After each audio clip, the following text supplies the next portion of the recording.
रश्मि और अमर lockdown app पर मिलते हैं। उसी बीच उनकी बॉन्डिंग बहुत अच्छी बन जाती है और दोनों एक दूसरे से प्यार करने लगते हैं।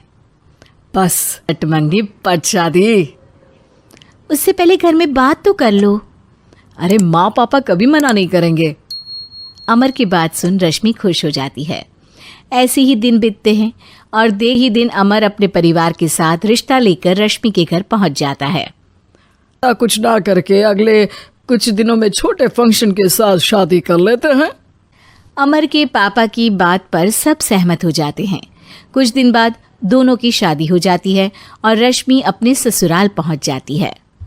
बेटा, शादी तो तूने अपनी मर्जी से कर ली, लेकिन बहू को बोल देना इस घर में हुक्म मेरा ही चलेगा, इसलिए अपना राज जमाने की कोशिश भी ना करें। माँ, रश्मि को यहाँ सिर्फ प्यार, आशीर्वाद और अपनापन चाहिए, पैसा या राज नहीं। बेटी की बात पर सास मुंह बनाए वहां से चली जाती है और अब वो हर रोज रश्मि को परेशान करना और ताने देना शुरू कर देती है। देखो, ये है आजकल की लड़की, इंटरनेट पर लड़कों से बातें करते हुए इन्हें शर्म भी नहीं आती, और यहाँ तो देखो कितनी सीधी सुशील बनकर दिखा रही है। मम्मी, शादी के रिश्ते वाले इंटरनेट ऐप से जब किसी को कोई दिक्कत नहीं है, फिर डेटिंग ऐप के जरिए मिलना किस तरह गलत हो सकता है? रश्मि के डेटिंग ऐप वाली बात सुन उसकी हैरान सास तुरंत तुनक कर पूरे घर को सिर पर उठा लेती है, जिसकी आवाज सुन अमर और उसके पापा भी वहां आ जाते हैं। हाय मेरी माता, इतना बड़ा झूठ! डेटिंग ऐप को इंटरनेट के जरिए मिली है बोलकर इस कलमुही को मेरे सर ला बिठा दिया। अरे नास पिटी, तुझे जरा भी शर्म नहीं आई? वहां न जाने कितने लड़कों से गुलू गुलू करके तुझे मेरा ही लड़का मिला था फंसाने के लिए। माँ, मुझे तो समझ नहीं आ रहा क्या बोले जा रही हो। डेटिंग ऐप इस्तेमाल करना कोई अपराध नहीं है, और तुम रश्मि को ऐसा कैसे बोल सकती हो? मैं भी तो था उस ऐप पर। पहले उसके लिए माँ से झूठ बोला और अब लड़ाई कर रहा है। सास और अमर की बात सुनकर रश्मि हैरान खड़ी रहती है। अमर, तुमने घर में झूठ क्यों बोला? ये सब देख रही हो ना, इसी की वजह से झूठ बोलना पड़ा। एक तरफ अमर और रश्मि की ये बात चल रही होती है, वहीं दूसरी तरफ सास का नॉन स्टॉप क्लेश सबको परेशान कर देता है।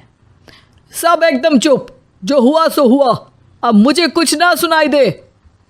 पति की बात सुन सास चुप होकर वहां से चली जाती है, लेकिन अब वो रश्मि के सिर दुनिया भर के सारे काम डालकर उसका जीना पहले से भी ज्यादा मुश्किल कर देती है। मम्मी, मैं आपका गुस्सा समझ सकती हूँ, आपको जो करना है कर लीजिए, मैं कभी कुछ नहीं बोलूँगी। उम्मीद है किसी दिन तो आपका गुस्सा शांत होगा और नफरत प्यार में बदलेगी। रश्मि की अच्छाई को उसका नाटक समझकर सास गुस्से के 7वें आसमान पर चढ़ जाती है और उसी शाम रश्मि को नीचा दिखाने के लिए अपनी सहेलियों को घर बुलाकर उसकी बुराइयां करने लगती है। अरे कौशल्या, क्या बताऊं, आजकल के बच्चे ना बहुत एडवांस हो गए हैं। पहले रिश्ते घर परिवार वाले सब देख परख के कराते थे, और अब ये लोग खुद न जाने कहाँ कहाँ मिलकर खुद ही सब कुछ पक्का करके हमें बता देते हैं। लड़की का कैसा दिन धर्म, कैसा ईमान, कैसा चरित्र कुछ नहीं पता, बस प्यार किया और घर लाकर बिठा देते हैं। अरे ऐसा क्यों बोलती हो? आजकल बच्चे अपने आप में बहुत समझदार हो गए हैं, और फिर पूरी जिंदगी तो उन दोनों को ही साथ निभानी है। अपनी पसंद से शादी कर भी ले तो क्या दिक्कत? तू ही देख ले, पहले इतना अच्छा बेटा और अब सोने पर सुहागे जैसी सर्वगुण संपन्न बहू। और पता है, अभी कुछ दिन पहले मेरी बेटी ने मुझे डेटिंग ऐप के बारे में बताया, जहां लड़का लड़की अपनी पसंद से अपने आप एक दूसरे को चुन लेते हैं, और फिर अगर सब सही रहता है तो बात आगे भी बढ़ जाती है। अरे इसमें इतना खुश होकर क्या बता रही हो? ये तो गलत है। न जाने कौन क्या है, कितना झूठ कितना सच है। अरे पर सोचो, जब तुम किसी के बताए रिश्ते को देखने जाते हो तो क्या एक ही बार देखने से सच झूठ का पता लगा सकती हो? ज़रूरी नहीं कि बच्चों का लिया फैसला हमेशा गलत हो। अरे बहुत बार हमसे भी तो गलत फैसले होते हैं ना। अच्छे बुरे लोग तो हर जगह मिल सकते हैं, फिर इसमें सिर्फ बच्चे ही गलत कैसे? सहेलियों की बात सुन सास सोच में पड़ जाती है और इसी तरह कुछ दिन बीत जाते हैं। जिसमें ना तो वो रश्मि को परेशान करती है और ना ही कोई ताना सुनाती है, जिसे देख रश्मि परेशान हो जाती है। मम्मी, आपकी तबीयत तो ठीक है ना? कुछ दिनों से देख रही हूँ आप मुझे कुछ बोलती ही नहीं।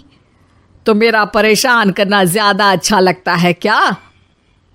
नहीं, आपकी शांति उससे ज्यादा परेशान कर रही है। शांति इसलिए है क्योंकि मुझे एहसास हो गया है कि गलत तुम लोग नहीं, मेरी सोच है। प्यार तो एक सुंदर एहसास और शादी खूबसूरत साथ है। अगर ये साथ सच्चा है तो कहीं पर भी किसी भी तरह जुड़ा हो, उससे कोई फर्क नहीं पड़ता। आप कौन है? इतनी अच्छी बातें मेरी पत्नी तो नहीं बोल सकती। क्या आप भी? दोस्तों, हमारे चैनल को लाइक और सब्सक्राइब करना ना भूलें। मिलते हैं आपसे अगले एपिसोड में।